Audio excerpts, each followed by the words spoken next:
Creemos en este canal que Sánchez es un gran tiburón blanco, pero a la vez pensamos que para él Feijóo y Abascal son dos focas a las que alimentar, mientras que a la única que teme es a la orca Ayuso. Mientras Vox monta en Vistalegre un evento internacional y trae a Milei, Sánchez y el sanchismo seguirán riéndose. Veamos. Abrimos hoy una semana muy interesante, nos acercamos ya al último capítulo de este maratón de elecciones y sabemos ya bastantes cosas. Hemos analizado los datos de Galicia, los datos del País Vasco. La semana pasada hemos visto en profundidad los resultados de las elecciones catalanas y afrontamos ahora, en breves semanas, las elecciones europeas. Los resultados de Cataluña y las elecciones europeas están haciendo, especialmente en los mentideros de la villa, en el entorno de Madrid, la ciudad donde está el gobierno, una serie de rumores o de posiciones que son muy sencillos. Fundamentalmente la derecha, especialmente el PP, dice que esto ya no da más y que Sánchez no podrá gobernar y que habrá elecciones muy pronto, en octubre o en noviembre. Y sin embargo, el PSOE, lógicamente, y Sánchez repiten que la legislatura durará 3 años, que las cosas van bien, que los resultados de Cataluña confirman que la estrategia de desinflar el proceso y de aplicar paños calientes, el indulto, la amnistía, ha funcionado y, por tanto, que esto va a seguir. La tesis que tenemos en este canal, como conocéis, resumiendo, yendo a la esencia de por qué se ha producido esta situación donde el segundo partido más votado gobierna en una coalición compleja, un Frankenstein 2.0, es muy sencilla. Defendemos que fundamentalmente Sánchez ha gobernado y gobierna por 2 razones fundamentales, y solo 2, y os las vamos a explicar. Y por tanto, como consecuencia lógica de esta tesis, si fuera cierta, y pensamos que lo es, mientras esas 2 razones continúen vigentes, continúen activas, lo lógico, lo más probable, es que Sánchez continúe gobernando.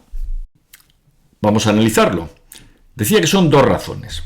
La primera es bastante obvia y prácticamente se podría demostrar matemáticamente, y creo que nadie con frialdad la puede rebatir. Es el hecho de que Sánchez y el PSOE resistió en las elecciones generales del pasado 23 de julio gracias fundamentalmente a los votos que conquistó en Cataluña el PSC, liderado con su candidato Salvador Illa. Si hacéis los números, el PSOE sacó 121 diputados, todas las encuestas le daban mucho menos y el único lugar donde resistió con fuerza y ganó fue en Cataluña. En el resto de España, salvando el País Vasco y Canarias, el PP fue abrumadoramente mayoritario, en algunos lugares con mayoría absoluta y en otros con mayoría relativa. Ese es el primer hecho que nadie discute. Lo que ocurre es que eso no levanta demasiados sentimientos, digamos, viscerales, es un hecho frío. El segundo hecho, este es más controvertido y levanta ampollas, y soy consciente, porque la gente todos tenemos el cerebro reptil, y hay mucha gente que este cerebro reptil se activa inmediatamente ante determinadas señales e impide funcionar el cerebro completo. Y me refiero a la existencia y a la resistencia de Vox. El hecho de que Vox exista y resista es la mejor noticia y el mejor aliado de los intereses de Pedro Sánchez. Y hay una parte también exclusivamente racional en esto que estoy diciendo. Recordad, Sánchez no fue el partido más votado, fue el segundo. Esto ha pasado ya en otros ayuntamientos, en autonomías, y nadie se ha escandalizado, la gente ya ha asimilado que puede haber alianzas de varios grupos que sumen más que el que ha ganado las elecciones y por tanto gobierne. ¿Cómo pudo ser que el segundo partido, que sacó 121 diputados frente a los 137 del PP, consiguiese gobernar? Es muy sencillo. Lo consiguió porque todos los partidos del arco parlamentario, todos, excepto el PP y Vox, votaron, dieron el voto sí a la candidatura de Sánchez como presidente del gobierno y sumaron 179 votos frente a los 171 que sumó el PP y Vox. Esto es un hecho matemático. No se puede discutir. Antes de entrar en la parte más sentimental y visceral del análisis de la relación entre el PP y Vox, apuntemos otro dato también matemático, un poquito más complejo porque hay que hacer el análisis provincia a provincia. Sabéis que en España los diputados se eligen provincia a provincia, que hay una ley electoral que protege y sobrepremia a las provincias pequeñas, que por muy pocos habitantes que tengan, les otorga como mínimo 3 escaños. Por tanto, en las provincias muy pequeñas, de 3 escaños, de 4 o de 5, la ley D'Hondt, que aplica en función de los restos, es un poquito complicado de explicar, hace que si vas dividido puedas perder escaños y que se vayan a uno de los mayoritarios. Es decir, que Vox pueda perder votos o que el PP pueda perder votos o que partidos minoritarios, en el caso de Sumar, Podemos, pierdan votos. Es evidente que si Vox no existiera en estas provincias donde no consigue nada de representación, ninguna representación, por ejemplo en Galicia, no consiguió ninguna en ninguna de las 4 provincias, o en el País Vasco, donde Vox no consigue representación ni en Vizcaya ni en Guipúzcoa, si en estas provincias, que era evidente que Vox no podía conseguir nada, no se presentara, es posible que en algunas de ellas el PP consiguiera un diputado más, en vez del PSOE o del Bloque Galego o del PNV. Esto es matemático. Pero en este canal intentamos profundizar más, ser un poco ácidos también y ser un poco profetas, y basándonos de nuevo en hechos y en datos objetivos, profundizamos más. Y decimos que el tema de Vox, como gran aliado de Sánchez, es evidente cuando se ve el caso paradigmático de Madrid, la Comunidad de Madrid con Ayuso. Fijaros que en Madrid Vox tenía a sus grandes generales contra el PP. Por un lado a Ortega Smith, cuando era el todopoderoso secretario general en Vox, ya no lo es, mañana probablemente hablaremos de qué está pasando en Vox, y estos cambios últimos, especialmente a raíz del mitin de ayer en Vistalegre, que no tiene desperdicio, merece un capítulo aparte él solo. Decimos que tenía a Ortega Smith en Madrid ciudad y a Rocío Monasterio, la poderosa mujer de Iván Espinosa, cuando Iván era también otro de los 3 del triunvirato de Vox, Abascal, Iván y Ortega, contra el PP. Pero claro, no esperaba nadie, yo creo que ni en Génova esperaban que Ayuso arrasara de la manera que lo hizo en las elecciones en Madrid, con esa mayoría absoluta y con ese claim de socialismo o libertad. ¿Y por qué relaciono a Ayuso con la tesis de que Vox es el mejor aliado de Sánchez? Pues porque fijaros las contradicciones incabalgables, ¿no? Insoportables, yo diría que inaceptables, a las que llega Vox por intentar mantener su status quo, que en Madrid, si recordáis, y esto podéis preguntárselo a cualquier votante de Vox, cuando les preguntáis ¿por qué votáis a Vox en Madrid y no a Ayuso? Claro, la respuesta no podía ser porque Ayuso es la derechita cobarde, porque le puedes llamar lo que quieras a Ayuso, pero no derechita cobarde. Digamos, si pusieras a Abascal y Ayuso juntos, habría que ver quién es más o menos cobarde, no es obvio. Por tanto, no es porque sea la derechita cobarde, no es porque sea una mujer blanda con Sánchez, etc. La única razón fundamentalmente por la que Vox rechazaba a Ayuso e incentivaba el voto a Rocío Monasterio, que era la candidata, es por un tema moral religioso, es por el tema del aborto.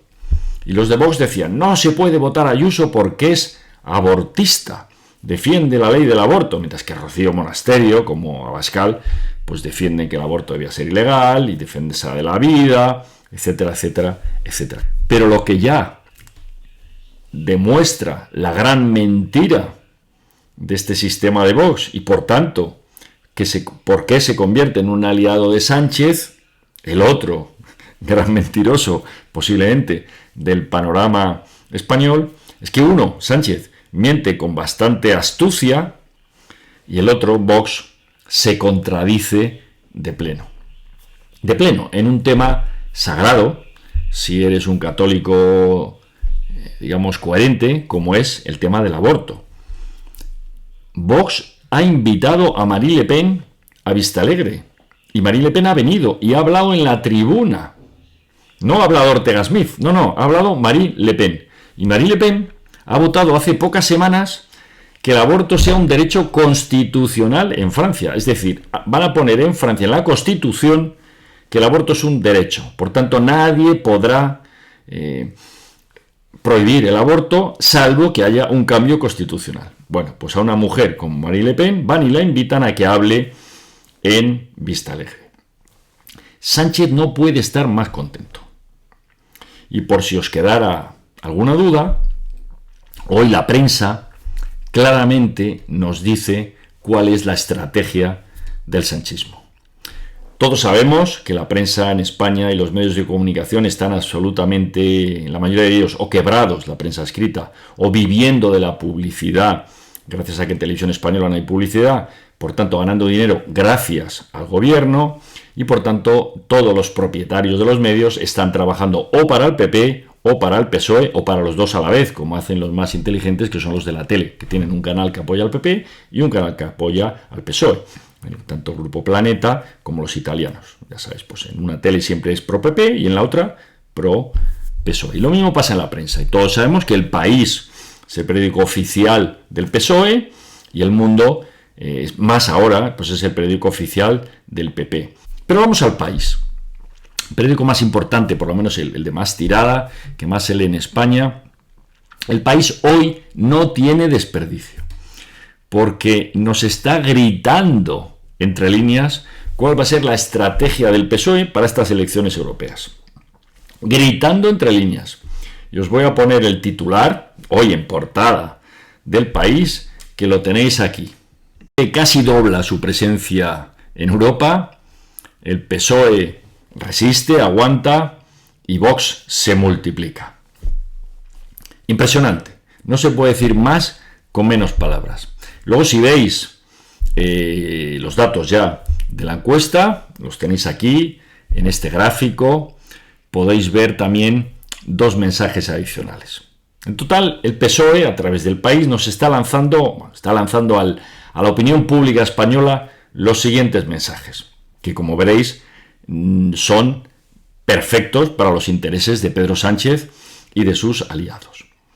El primer mensaje es el miedo, apelando al cerebro reptil que todos tenemos. Vox duplica y pasa de 4 a 8 diputados. Los de Vox piensan que hasta se quedan cortos, que van a llegar a 10, pero bueno, quedaros con la idea. Vox, boom, explota hacia arriba. Segundo dato que da el País. El PP casi se duplica, crece con fuerza a la derecha. El tercer dato, para los suyos, no desesperéis, el PSOE aguanta. Y luego ya, es que es perfecto, es como de cirujano. Para los aliados, porque el PSOE, una cosa que sí tiene Sánchez positiva y hay que reconocer es que tiene el principio de la realidad. Él sabe desde hace muchos años, desde hace 6 años, que no podía tener mayoría absoluta. Él no sueña. Y desde el principio ha ido aliado, primero de la mano de Podemos, luego con Sumar, y siempre de la mano de los del PNV, y sobre todo de Esquerra en Cataluña y de Bildu, digamos, de las izquierdas, aunque fueran separatistas, son izquierdas, pero ha ido también de la mano de Junts. Esto siempre Sánchez lo tiene claro. Por tanto, le da 2 golosinas también a sus aliados, y dice hoy el País que Sumar va a ganar claramente a Podemos, con lo cual, venga, Yolanda, tú continúa, que para eso te tenemos ahí, y dice obviamente que Esquerra va a adelantar a Junts. Esto es fuerte, cuando acaba de darse un batacazo tremendo, que Junts ha sacado 35 en Cataluña, Esquerra solo 20, ahora ya el País dice, no os preocupéis, Esquerra va a adelantar a Junts. Es un mensaje, bueno, solo faltaría que pusiera el País ahí. Por favor, Esquerra, no se os ocurra no dar el gobierno de la Generalitat a ella. Aguantad, que os trataremos bien. El diario independiente de la mañana, el diario oficial del PSOE, el Pravda de Sánchez, nos está diciendo claramente qué es lo que le interesa que pase a Sánchez.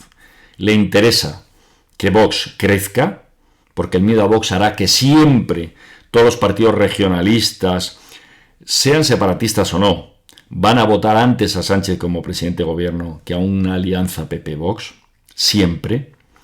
2. Le interesa decir, en este caso con las elecciones europeas, que el PP va por delante para que, por un lado, el votante socialista se movilice, se preocupe, y por otro vea que el PSOE resiste y por tanto que sí tiene relevancia su voto, que no está todo perdido por un lado, que no está ganado y por tanto que es muy importante que acudan a votar.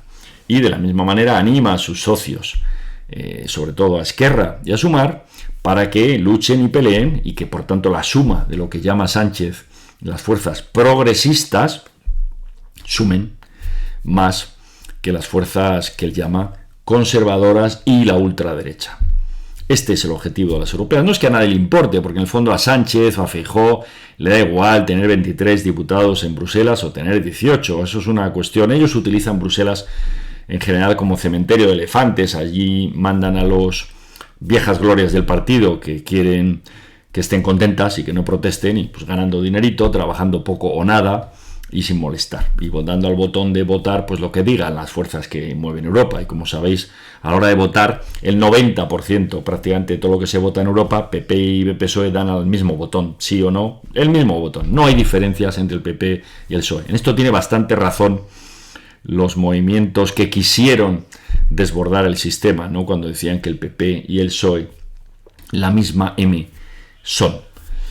Esto os hemos contado y espero que hayamos aportado algo de luz a este debate, a esta gran interrogante que pende en España, que es: ¿seguirá gobernando Sánchez 2 o 3 años más o no conseguirá conseguir el apoyo parlamentario suficiente, aprobar los presupuestos y se verá obligado a convocar elecciones? La profecía que hacemos en este canal es que Sánchez resistirá siempre y cuando Vox continúe con fuerza y el PP mantenga a un Feijóo que no acaba de aclarar si unos días es aliado de Vox, otros días es enemigo de Vox, otros días ni está ni se le espera, como el debate electoral al que no fue, o incluso se contradice y a veces critica el discurso de Vox por xenófobo y otro día hace él un discurso que puede ser identificado como xenófobo en Cataluña.